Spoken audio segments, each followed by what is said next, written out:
इनमें भी बच्चे को इतना प्रेशर दे दिया जाता है कि वो बिल्कुल मानसिक उस पर तनाव रहता है। तो जो जिम्मेदारी दी है उस जिम्मेदारी को बखूबी से निभाएं। सुपर हिट्स 93.5 रेड एफएम से मैं हूं RJ Nikhil and when we talk about Rajasthan, जब भी हम राजस्थान की बात करते हैं तो हमारे सामने हरियाली का दृश्य भी है, तो हमारे सामने बड़े बड़े पहाड़ भी है, हमारे सामने विकसित राज्य भी है, तो हमारे सामने उज्जवल होती हुई बढ़ती हुई प्रतिभाएं भी हैं। और कहीं ना कहीं इसका श्रेय हमारे राजस्थान को जो बनाने वाले लोग हैं उनको जाता है, हमारे मंत्रिमंडल को जाता है। और आज खास तौर पर मेरे साथ में बिल्कुल पास में जो आप देख रहे हैं हमारे राजस्थान के उप मुख्यमंत्री साहब हैं प्रेमचंद बैरवा जी। बहुत बहुत स्वागत है सर आपका। Thank you.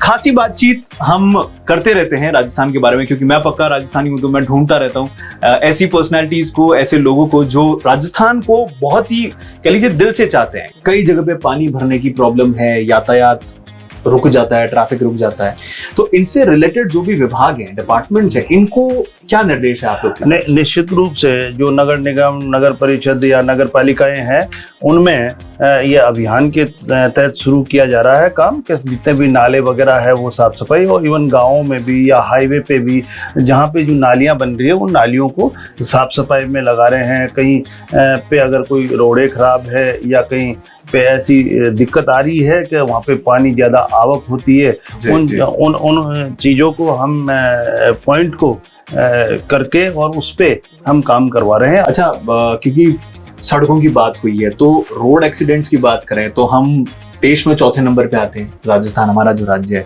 रोड और ट्रांसपोर्ट डिपार्टमेंट भी आपके पास में है, तो ये घटनाएं ना हो, ये एक्सीडेंट्स ना हो, इन्हें कम करने के लिए क्या प्रयास? निश्चित रूप से इस बात से चिंतित हैं हम।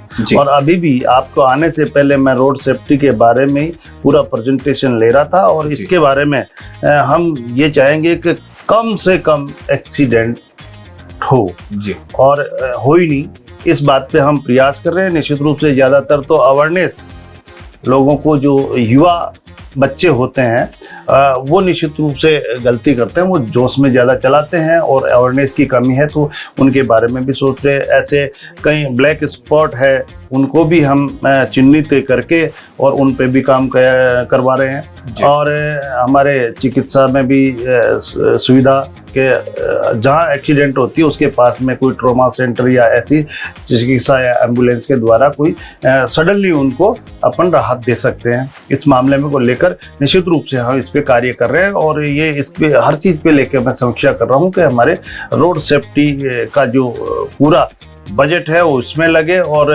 हम इन एक्सीडेंट से निजात पा सकें। सर, कई बार शोज में हम बात करते हैं, आम लोगों से जुड़ते हैं, तो रोडवेज डिपार्टमेंट के जो ड्राइवर्स हैं, कर्मचारी, कई बार उनकी तरफ से भी कॉल्स आते हैं और उनकी बात सुनने से पता चलता है कि रोडवेज, हमें भी पता है, सब जानते हैं कि घाटे में थोड़ा बहुत चल रहा है। तो कहीं ऐसा तो नहीं कि पिछली सरकार ने इस पे ध्यान नहीं दिया, और अभी अगर घाटे से उबारने की बात करें तो उसके बारे में क्या कर रहा है? निश्चित रूप से पहले की गवर्नमेंट जो है इसको घाटे से तो कभी उभारी नहीं, लेकिन उसका और खराब किया है अनबन में और पुरानी गाड़ियों को लेकर।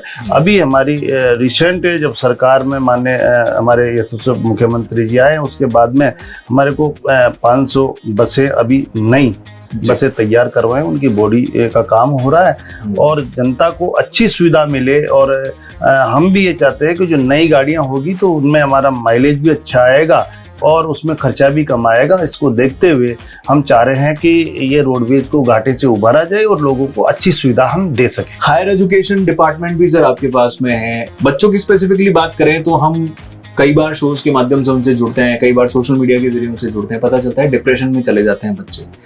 मोटिवेट करने के लिए क्या देंगे?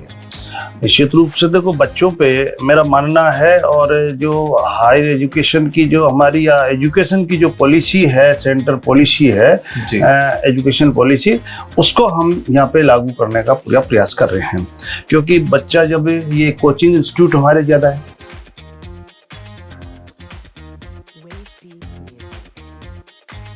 इसके प्रेशर को कम करने के लिए और बच्चों को एक अच्छी एजुकेशन हम दें, इसके लिए उसके साथ में अपन स्किल भी उनके साथ में बढ़ाएं, ताकि हर चीज़ का उनको ज्ञान है और किस दिशा में जाना है, इस चीज़ को लेकर हम हायर एजुकेशन में प्रयास कर रहे हैं। टेक्निकल एजुकेशन में भी हम प्रयास कर रहे हैं कि बच्चों को इसके साथ साथ एक अच्छा एनवायरनमेंट इनको मिले, अच्छी एजुकेशन मिले, अच्छा माहौल मिले, इसके लिए निश्चित रूप से हम प्रयास कर रहे हैं। अगला सवाल जो है सर, वो आप सुनेंगे तो आप कहेंगे ये सवाल मुझसे क्यों पूछा तुमने। वैसे आपको समय नहीं मिलता होगा, लेकिन फिर भी खाली समय की आपकी बात करें तो क्या करना पसंद करते हैं? आपकी हॉबीज की बात करें या ऐसा कोई आपका टैलेंट जो दुनिया को नहीं पता है? खाली समय पहले बात तो इतना मिल नहीं पाता है। अग्री। क्योंकि जब अभी कुछ समय पहले मिल सकता था, लेकिन अभी मिलना पॉसिबल नहीं है। लेकिन फिर भी जब भी मिलता है तो अनेक कोई पुस्तक लेके मैं देखता हूँ कि हम राजस्थान के लिए हम क्या कर सकते हैं। ऐसे मान लो डिपार्टमेंटों की चीज़ों को लेके मैं अध्ययन करता रहता हूँ और ज़्यादातर इतना समय मैं दे नहीं पाता हूँ, परिवार को भी इतना समय नहीं दे पाता हूँ, क्योंकि अभी मैं 11-12 तो लोगों की सुनता हूँ, क्षेत्र में जाता हूँ हर डिपार्टमेंट में। लेकिन कुल मिला के मकसद यही है कि अपन को जो जिम्मेदारी दी है उस जिम्मेदारी को बखूबी से निभाएं और उसमें एक अच्छा काम करें, अच्छा प्रयास करके लोगों को ये संदेश दें कि उन चीज़ों का जो सहूलियत है, उन चीज़ों के से हम लोगों को अच्छी एक उनके जीवन में उतारें। इसके लिए मैं प्रयास कर रहा हूँ। वही बात है सर कि बहुत ट्रैवल आपके रहते हैं, मीटिंग्स बहुत रहती है, परिवार को समय शायद नहीं दे पा रहे हो। जी। कंप्लेंट्स करते हैं घर वाले, कैसे मनाते हैं आपको? एक्चुअल में कंप्लेंट्स तो रहती है परिवार वालों की, लेकिन धीरे धीरे बहुत दिनों से हूँ, इसलिए वो कंप्लेंट्स कमी आ गई। उनके आदत में आ गया ये चीज़, भाई निश्चित रूप से समय कम मिलता है तो मैंने बड़ा परिवार है, बड़ा परिवार।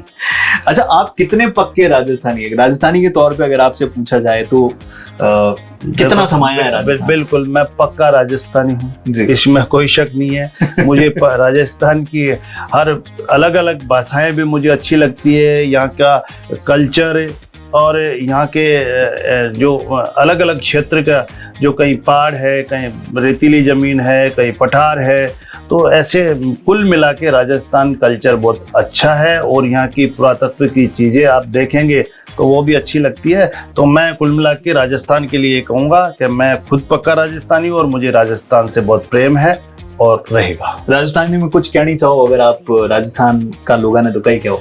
बस खमागणी। तो उप मुख्यमंत्री साहब से आज मुलाकात हुई, कई सारे बातें हुई और यकीनन ये बातें जरूर राजस्थान वाले जो भी हमें देख रहे हैं, सुन रहे हैं सुपर हिट्स 93.5 रेड एफएम के जरिए, समझिए कि काम में बहुत व्यस्तता होती है, लेकिन सरकार आपके साथ है, हमेशा से है और हमेशा रहेगी। तो एक साथ मिलकर ग्रो करते हैं, एक साथ राजस्थान को आगे बढ़ाते हैं। बहुत बहुत शुक्रिया सर।